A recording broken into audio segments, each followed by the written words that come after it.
Dress versus Suits. The call for airline passengers to dress with respect this holiday season. Let's try not to wear slippers and pajamas. They look naked. I don't think that's appropriate. Are passengers heeding the call to dress up when they fly? Mom's looking chic. Her daughter's in PJs. Then, Thanksgiving miracle at sea. 3 generations trapped on the sinking boat. They had to hold up their 90-year-old uncle for 21 hours. Here he is. For being 90 years old, you're one tough guy. Plus, wine heist. Did they really walk away with 6 expensive bottles of wine? No. And the wild chase in a Porsche. And missing coach manhunt. Downfall of the once revered high school coach. The Friday Night Lights town in crisis. Plus, after the Miss Piggy insult,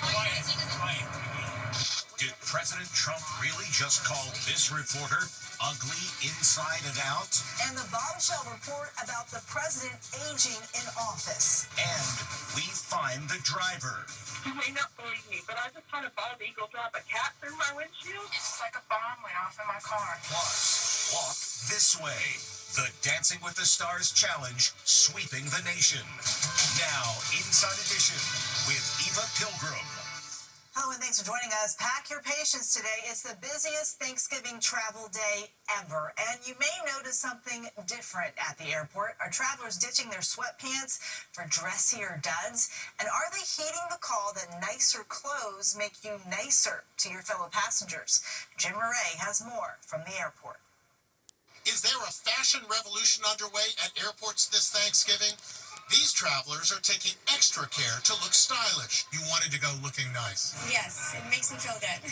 U.S. Transportation Secretary Sean Duffy is asking people to dress better when they fly. Let's try not to wear slippers and pajamas as we come to the airport. His request is being met with, shall we say, mixed reviews. I wonder if Sean Duffy would say that if he had to sit through a 9-hour flight in a bra and a girdle. I fly 4 times a week sometimes. I am tired of seeing people's cheeks.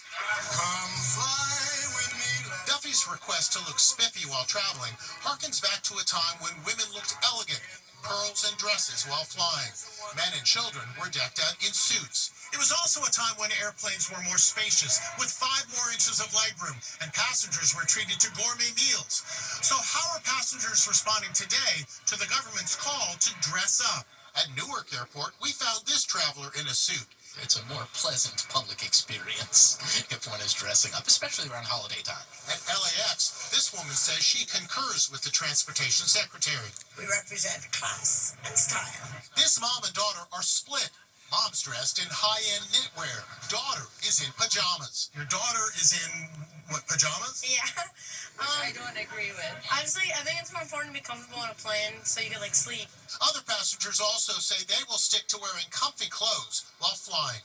I wear suits every day for work, so there's no way I would wear one on a plane. I wouldn't dress up for a car ride. I wouldn't dress up to get on the bus. So why would I do any different for a plane flight?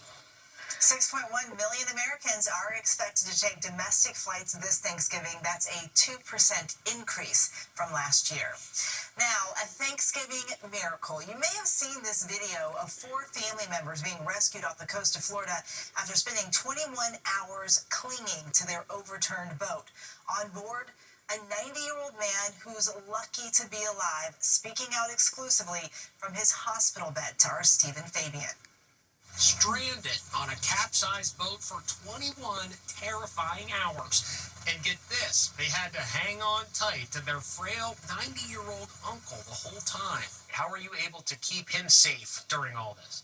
Me just grabbing him, hanging on to him, and holding him up. 4 members of one family left Clearwater, Florida on board the 25-foot catamaran, given the cheeky name Money Well Wasted. They were celebrating Dennis Wood's 70th birthday and brought along his 90-year-old Uncle Clarence. Both men are still hospitalized. Just after noon, disaster struck. Boat flipped upside down. They were out there for a long time, 21 hours. Were you guys surprised they were able to hang on for that long? Definitely challenging conditions for them overnight. I can't imagine being on the on the vessel and watching the sun go down. So definitely a scary situation for them. We caught up with Uncle Clarence today. Those injuries to his face came after he fell off his bed in the hospital. Man, I gotta tell you, for being 90 years old, you're one tough guy. Well, I agree with that myself. Get well soon. I'm trying to make 95. Yeah, I like that attitude. 95 sounds good. The family has set up a GoFundMe account to help with the hospital bills. For more information, go to our website, InsideEdition.com. Cops say it's a carefully planned heist, but not of jewelry or cash. They say a well-dressed couple ran off with bottles of wine. Yes, wine worth $38,000. Allison Hall has the details. Two customers leave a four-star restaurant after a tour of its renowned wine cellar. But something is wrong. Restaurant staff chase after them. It looks like they may have taken some of the world's most expensive wine. No.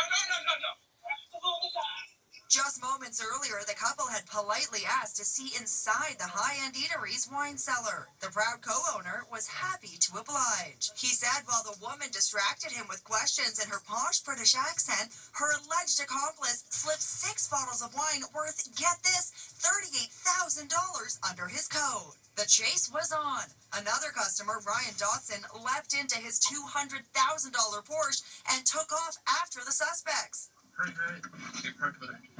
The restaurant's senior waiter hopped in and joined in the chase.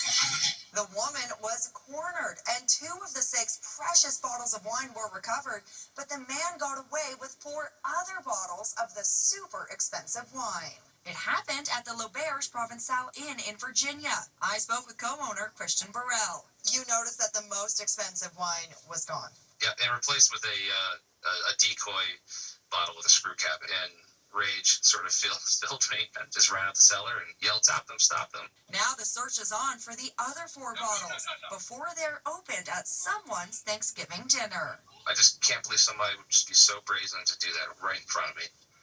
Authorities say wine store robberies are on the rise. A store in Venice, California recently had $700,000 worth of rare bottles stolen by thieves who cut a hole in the ceiling. What a downfall. The Friday Night Lights coach going from local hero to a fugitive wanted on child pornography charges. Ann Mercogliano has the latest on the manhunt.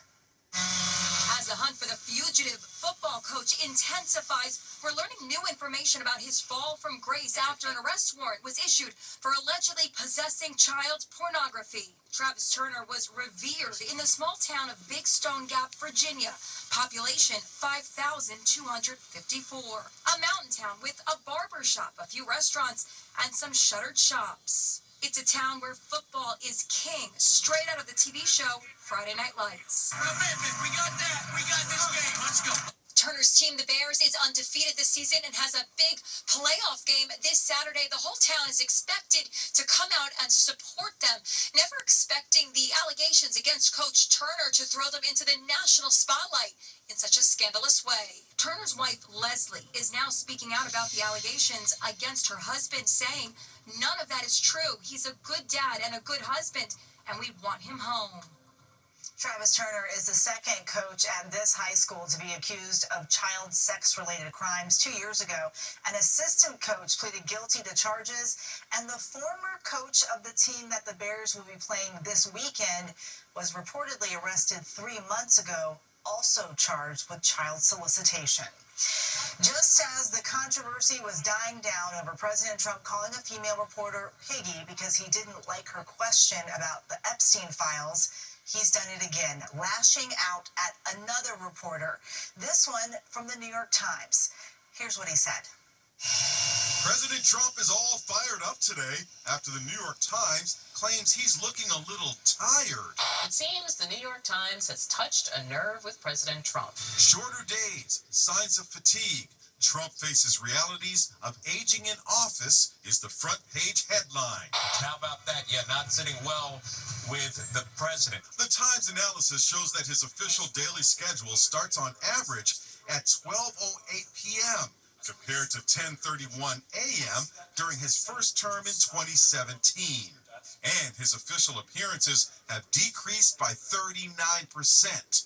They highlighted this moment when he appeared to doze on and off during an Oval Office press conference as an example of flagging energy levels. Trump is hitting back on social media, and he got personal. The writer of the story, Katie Rogers, is a third-rate reporter who is ugly both inside and out. I have never worked so hard in my life. The Times is standing by Katie Rogers. The Times reporting is accurate and built on first-hand reporting of the facts, the paper declares. Name-calling and personal insults don't change that. And drama today as a group of West Virginia National Guard soldiers patrolling D.C. were ambushed by a gunman just 2 blocks from the White House. 2 of the Guard members, a man and a woman, were hit by bullets. The suspect was also wounded and taken into custody. President Trump, who's in Florida for Thanksgiving, called the gunman an animal who, quote, will pay a very high price. He also ordered an additional 500 National Guard members deployed to the nation's capital. Like sister, like brother, fan favorite Robert Irwin won the Mirabelle Trophy last night on Dancing with the Stars, exactly a decade after his sister, Bindi, became queen of the ballroom. While the season may be over, America is still dancing along thanks to a social media challenge that has people walking on air. It's America's latest dance craze, blowing up social media. It's called the Air Walk. Ballerinas are doing it. So are little kids. Even a 7-month-old. Zach, come here. His wife begs her husband to give it a shot. But these gal pals struggle to get it right. The Air Walk is inspired by Dancing with the Stars finalist Dylan Efron, Zac Efron's little brother.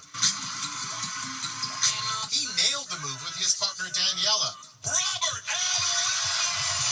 Last night, Robert Irwin was declared king of the ballroom. Thank you for changing my life. The wildlife expert's big sister Bindi, who won the Mirabelle Trophy in 2015, ran in for a celebratory hug. Throughout the competition, Robert has wowed America despite having no previous dance experience. He and partner Whitney Carson, along with the other finalists, flew overnight from Los Angeles to New York. And to celebrate their triumph on the set of GMA, what did they do? You just do like this. The Air Walk Challenge.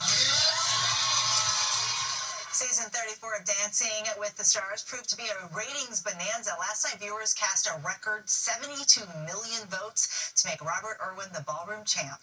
We'll be back with more Inside Edition after this. Next, we find the driver. You may not believe me, but I just had a bald eagle drop a cat through my windshield. It's like a bomb went off in my car. And how to turn basic Thanksgiving dishes into something special. Dish it up a little bit. Dish it up. Inside Edition with Eva Pilgrim. We'll be right back. This sweater? New? No. I've washed it 30 times with Persil. The color's still vibrant for out late. Out cold. Outside. It's vibrant wash after wash. Clothes look newer for longer with Persil. Hello, You may have heard this crazy story about a bald eagle dropping a cat onto a car, smashing the windshield. Well, now we're hearing from the woman who was inside that car. She spoke with Les Trent.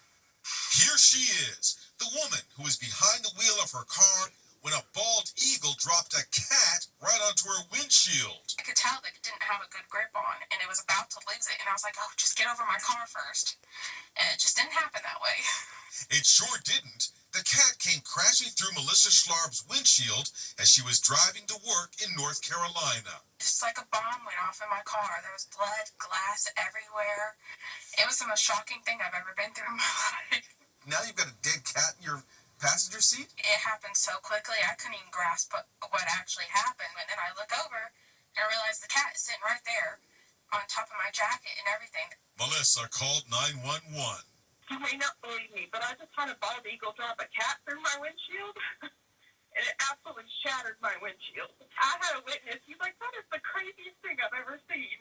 What was that like to see this Wild Kingdom event happening right in front of you? I just never imagined someone like this, of all things, would happen. It is the weirdest story ever. It really is. Animal experts say cats are the largest prey bald eagles can pick up, but like in this case, they often can't get a good enough grip. We'll be back with more Inside Edition after this. Still to come, how to turn basic Thanksgiving dishes into something special. Zhuzh it up a little bit. Zhuzh it up. Tired of the basic Thanksgiving fare? Les Trent has tips on how to spruce up staple holiday dishes. This Thanksgiving spread looks scrumptious, and that's because Chef Lauren Kovis elevated some basic dishes. I kind of take it and give it the chef spin and zhuzh it up a little bit. Zhuzh it up. She took a plain can of green beans and cream of mushroom soup. You can garnish with tight onion crispy pieces. And made a green bean casserole. I just add a little bit of fresh parsley and some fresh parm just to kind of give it a little kick. Even lettuce can be elevated. Aisha Nerjaja of Chouquette Restaurant showed me how to make a fall salad. Here we have like a head of radicchio. Simply choose the lettuce you love, then add fresh fruit. Here we have pears, because pears right now are like beautiful in season. We've got we got pomegranates. pomegranates, Right? okay. I'm going to throw in some hazelnuts. Hazelnuts, dress it up, and delish. Mere minutes, look at that. Tell me, how do you zhuzh up some honey nut squash? We're going to roast it. Small little zhuzhing of this squash is going to go a long way. Drizzle them with maple syrup. Ooh. Right? We always have maple syrup. Oh, yeah. This has cinnamon, a little bit of nutmeg, some cumin in it. Throw them in the oven until nice and golden brown. Plate them on a bed of yogurt. Look at that. Cheers. Cheers. Happy Thanksgiving. Happy Thanksgiving. Now I'm hungry, and it's time to join Megan Alexander for today's Inside Deals. Megan. Finally for you today, Thanksgiving isn't exactly a fun time for turkeys, so this guy is telling them some jokes. Hey, turkeys, what's the difference between a car and a motorcycle? One is just too tired. What do you call a male cow sleeping in a field? A bulldozer. How do you make an egg roll? You push it. They get the jokes, boom, boom. And that's Inside Edition for today. We hope you and your family have a great Thanksgiving. We'll see you back here next time.